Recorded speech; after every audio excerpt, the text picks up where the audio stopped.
Bruce Shuttleworth.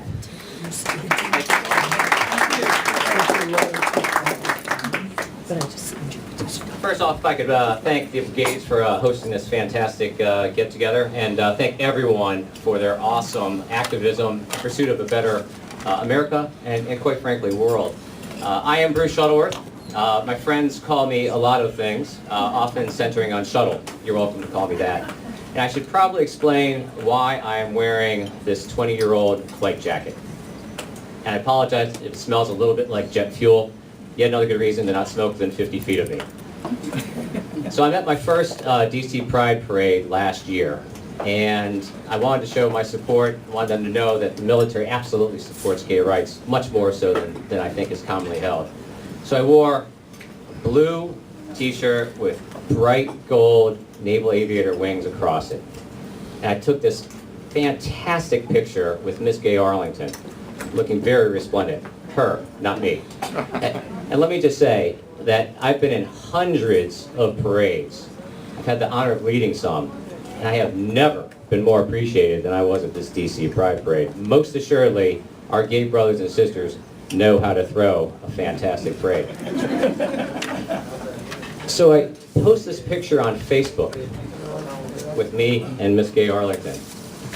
And one of my classmates has the audacity to message me back saying, "Hey, we don't appreciate you implying that the naval aviation community supports the gay lifestyle." Do you believe that? So I say, well, I hope you change your mind and stand by for a lot more pictures. And quite a few more now with now buttons and peace buttons and moms demand gun sense. The military is much more liberal than most people believe, and I'm here to make sure that Congress has better representation when it comes to the military supporting the progressive agenda. Now, I've chosen a lot of very challenging paths in my life. I was a page in Washington, D.C. for my uncle, who was a Democratic congressman from Mississippi back in the day. David Bowen was his name. One of my twins is named after him. I went to the Naval Academy. I was an exchange midshipman to West Point. I went to the British Royal Naval College. I chose to go to flight school. I was a flight instructor. I flew off of our aircraft carriers and flew over foreign battlefields. I went to Harvard Business School. I was a strategy management consultant.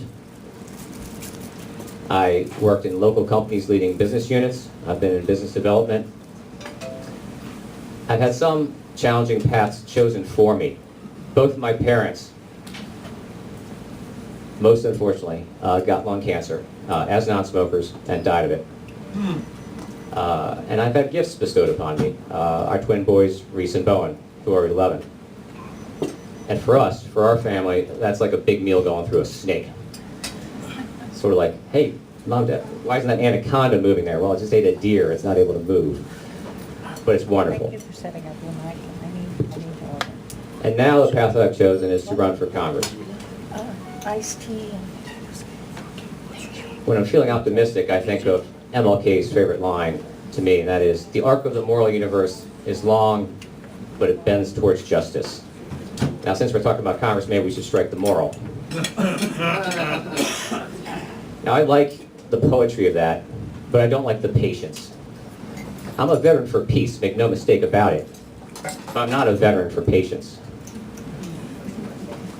And if I'm elected, I'm going to be the hardest working progressive warrior that the extreme right has ever seen. Make no bones about it. I didn't go to the Naval Academy. I didn't serve on foreign battlefields to allow this United States Congress to give the stiff arm to America's vulnerable. And let's be perfectly clear. Thank you. Let me be perfectly clear. We are all vulnerable. If you breathe the air, drink the water, or eat the GMO, OMG food, you are vulnerable. Let me give you a quick story about my mother, if I could. My twins were 6 months old when she was diagnosed with lung cancer. And on 9/11 of 2002, I had the worst phone call of my life from my father at work. He said they found a shadow in my mom's lung. It was probably lung cancer. I didn't know anything about this. So I got on my computer, And I started looking at these 5-year survival charts. They have breast cancer up here, and they have all the other various cancers. I'm like, oh, what is that cancer at the very bottom showing about a 3% 5-year survival rate? That was my mother's. I called her up. The first thing she said was, my grandbabies are never going to remember me. It was horrible.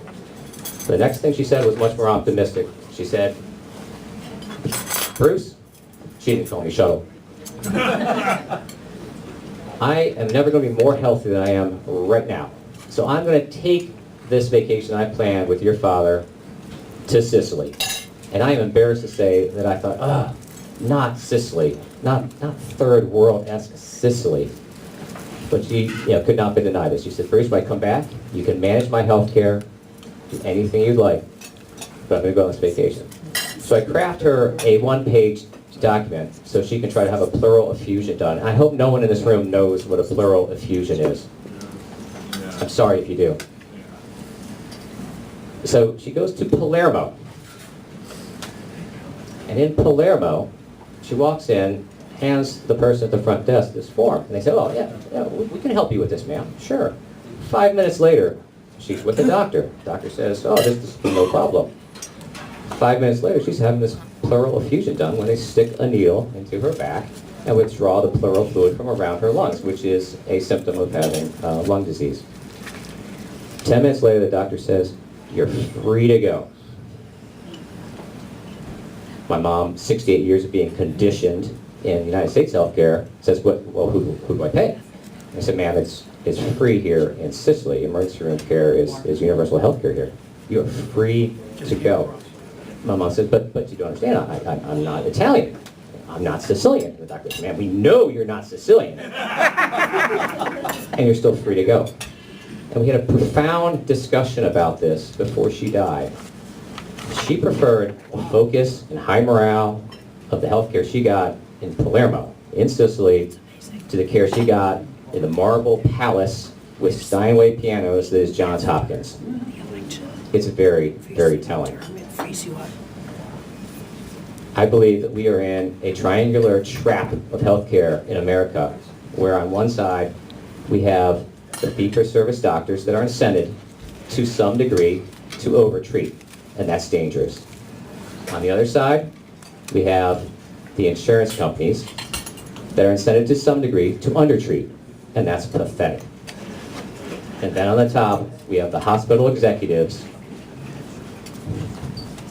that are incented to just make up prices and stick it to the American public. And we shouldn't tolerate this anymore. We need Medicare for all. We need it now. Obamacare is a step in the right direction, not nearly far enough.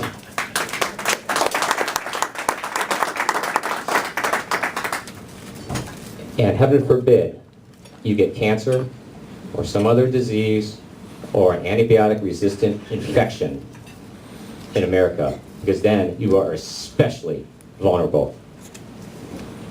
In America, we are paying 150 times more to our black budget, to our Homeland Defense, and our to Defense Department and Homeland Defense than we are to the National Cancer Institute. But yet, we are thousands of times more likely to die of cancer than we are from a terrorist. And most assuredly, let's be clear here, our country is never going to be invaded. There's enough guns in Montana to deal with that. And your chance of being killed by terrorists, thanks to our lax gun laws, is about the same, thank you, is about the same as being killed by a toddler. We can do so much better. For most people, their greatest terror is waiting for the doctor to read the results from that CAT scan. And if you're in this audience, and you all are, and if you're a male, I'm sorry to say that you have 45% likelihood of having invasive cancer at some point in your life. Sorry. And if you're a woman, it's 38%. We need to focus on what's really killing us. We need to improve lives. We need to save lives. We need to step up to the plate and be the great country we are to save our society on this. Surely, the day will come when we, if not have a cure for all cancers, we'll be able to cure some. Look at the progress we've made with breast cancer. Look at the progress we've made with HPV and ovarian cancer. It's remarkable, absolutely remarkable. That day will come, and whether that day is close in or far out is up to us. And with that day in mind, I am honored to run to be your representative. Thank you.